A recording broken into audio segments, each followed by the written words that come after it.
Growing a podcast and a community is great, but it's time to learn how to actually make money from a podcast because if you're just putting out episodes and hoping that something will stick, you're leaving so much cash on the table. Like Joe Rogan made $250 million with Spotify. Alex Cooper from Call Her Daddy signed a $125 million deal with SiriusXM last year. And even I hosted a podcast in the e-commerce space, and our sponsorship totaled over $100,000 per year.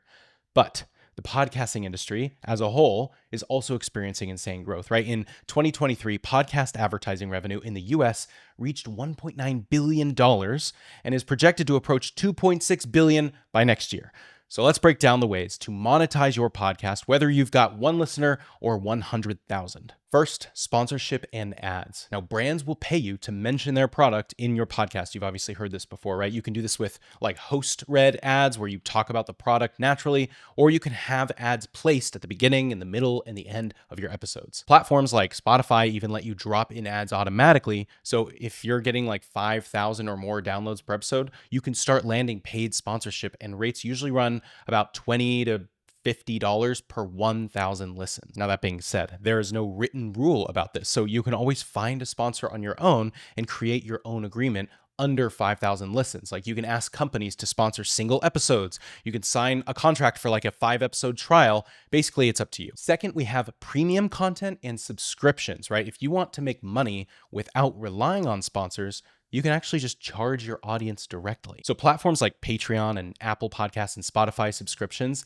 let you create a private feed with like bonus episodes, early access, behind the scenes content. And if your audience is loyal, even 100 people paying $10 a month adds up to another $1,000 a month for you. And if you don't believe people will pay for this, okay, 2 of my favorite podcasts offer 1 extra episode per week to paying subscribers. I pay like $11 a month total for both of them, and I would pay more if there were more great podcasts who offered it.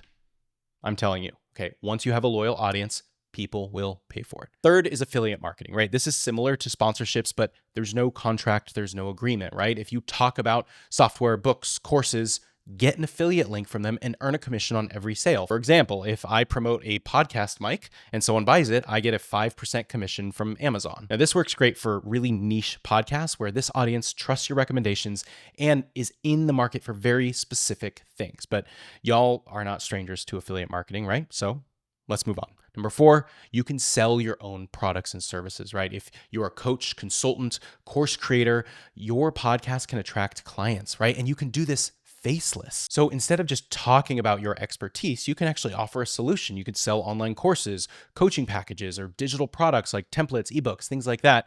Your podcast, it builds trust, right? And trust converts into sales. For example, one of my clients hosts an incredible podcast about holistic nutrition and feminine rhythms. Okay. She grew her business to 6 figures last year. And when she looked back at her lead data, she saw that every single one of her customers had listened to her podcast at least once before buying, which led to a 6-figure year. Okay, coming in 5th, we have crowdfunding and listener donations.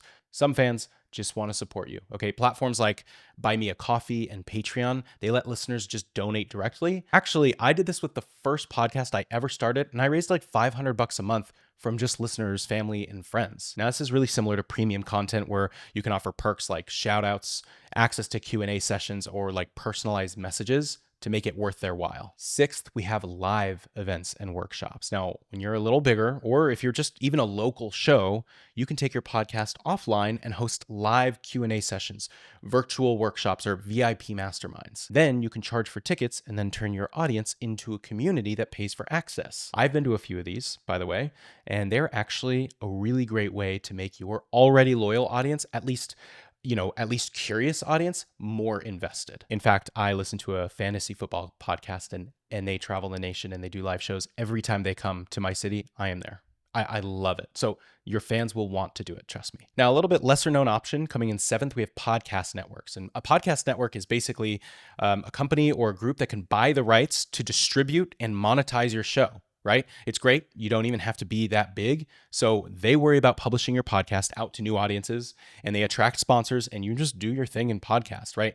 And if your podcast has momentum, platforms like Spotify or iHeartRadio might actually pay to license your episodes as well. Okay, 8th is YouTube monetization. This one takes a little bit more time. but you can actually turn your podcast into a YouTube channel and make serious money from YouTube ads. So literally just add a video element to your audio only podcast, which I'll talk to you about later, and start raking in the YouTube ad revenue, right? So once you hit 1,000 subscribers and 4,000 watch hours, YouTube will start paying you. Coming in ninth, we have merchandise sales. Okay, if your podcast has a strong brand, you can sell t-shirts, mugs, stickers, hats, right? You can use print on demand services like Teespring or Printful. So you don't have to handle any inventory, but by the time you get to this point, right, you will probably be monetizing in other ways. So don't rush yourself here. In fact, in my first podcast, I actually jumped straight to branding. Literally on the first show, I had t-shirts available because it's the fun stuff, right? Like making shirts and logos is fun. I put the cart before the horse. It came off really bad. Nobody wanted to buy them, and it was icky. Like you could tell I was just trying to make money off a podcast. I had to stop it all. So wait till you have a loyal audience who loves you and then just sell them merch. And 10th is brand partnerships and collaborations, right? This is different than sponsors because you can partner with anyone you want, but you can partner with brands or other creators in your niche, right? If your podcast help people build businesses, for instance, you can team up with a website builder or a marketing tool, or you can even like co-launch products or courses with other people. You can each do an interview on each other's podcast or even just promote their product for a commission. So it kind of includes a lot of these other pieces, but this has its own category because partnerships, they require their own strategy, right? But can allow your podcast to grow and get paid at the same time. So those are the 10 ways that you can monetize your podcast. Thank you for watching, and I cannot wait to see what podcast you launch next.